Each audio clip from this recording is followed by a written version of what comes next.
सबसे पहले thank you HYS को कि जो मुझे हर फोर्टनाइट में अपन देते हैं अपॉर्चुनिटी कि हम गीता पर कुछ बोल पाए। और थैंक यू गेस्ट, यस जी आप आए हैं।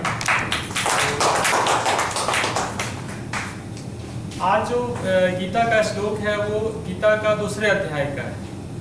और देखा जाए तो मुझे जितना हम समझे बार बार पढ़ने के बाद कि गीता का दूसरा अध्याय अपने आप में ही सब कुछ है, क्योंकि उसमें सांख्य योग के बारे में भगवान बता रहे हैं। और दूसरे अध्याय में जितना श्लोक है उसमें सबसे ज़्यादा श्लोक 72 श्लोक है और उसके बाद 18वां अध्याय में 78 श्लोक है। सबसे ज़्यादा श्लोक का सेकंड नंबर पर सेकंड वाला अध्याय आता है।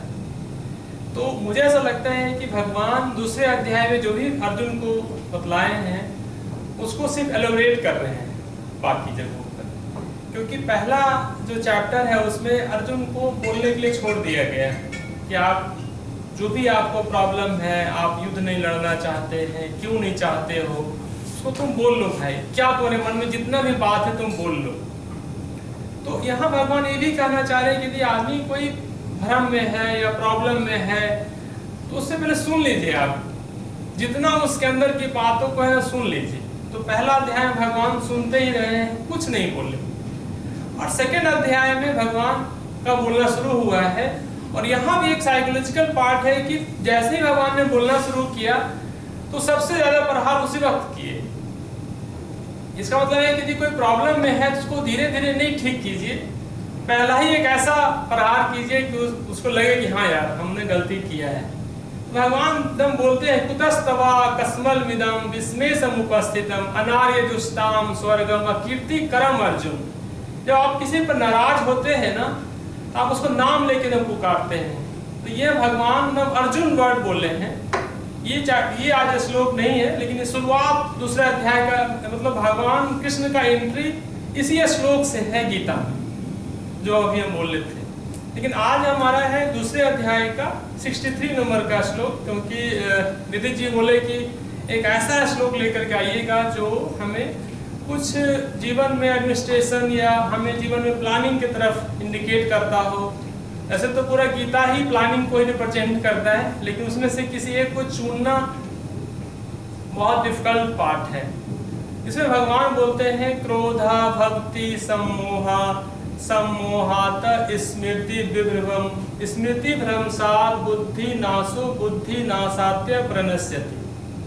तो हमें पता नहीं था, और आज एक बुक भी है इल्यूजन पर ही है। तो भगवान ये कह रहे हैं कि यदि आपको गुस्सा आता है, क्रोध आता है, तो सबसे पहले आपका क्या होता है, जैसे आपको क्रोध आता है आपको इल्यूजन आ जाता है, भ्रम की स्थिति पैदा हो जाती है।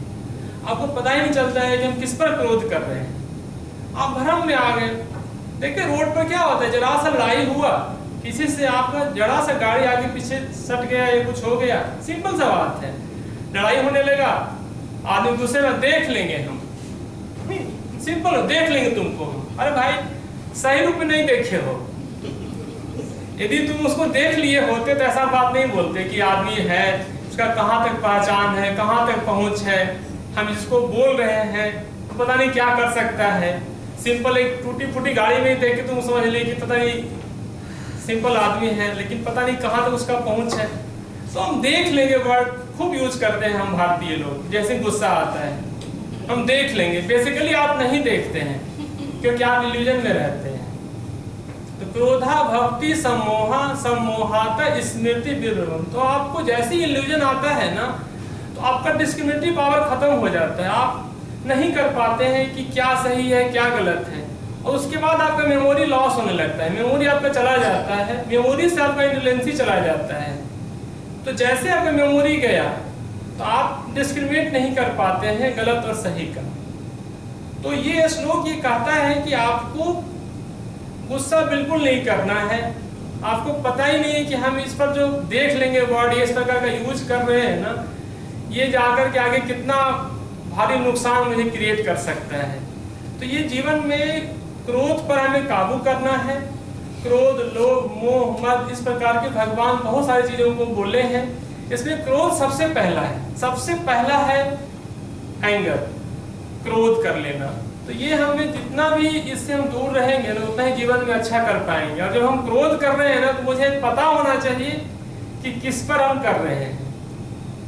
तो ये नहीं हो पाता क्योंकि हम इल्यूजन में आ जाते हैं। तो हमारे जीवन का जो सबसे शुरुआती जो प्रॉब्लम है ना वो एंगर में है, क्रोध में है। क्रोध में आकर के बहुत कुछ ऐसा हम काम कर देते हैं जो कि बाद में मुझे बहुत पछताना पड़ता है, और उसके बाई प्रोडक्ट बहुत सारे खड़ा हो जाते हैं जो कि हम उस वक्त सोच ही नहीं पाते हैं कि क्या होगा। मुझे अंग्रेजी का एक वर्ड कॉन्सिक्वेंसेस बहुत समझ में आता है कि कोई भी घटना यदि कुछ होता है उसके कॉन्सिक्वेंसेस कहाँ तक जाएंगे ना आप कल्पना भी नहीं कर सकते। और उसका शुरुआती है हमारा क्रोध, क्योंकि ये दूसरे अध्याय में भगवान बोल दिए कि अर्जुन इस प्रकार की चीजों को नहीं करना है। तो इसी से हम समाप्त करते हैं कि मुझे क्रोध नहीं करना है। Thank you.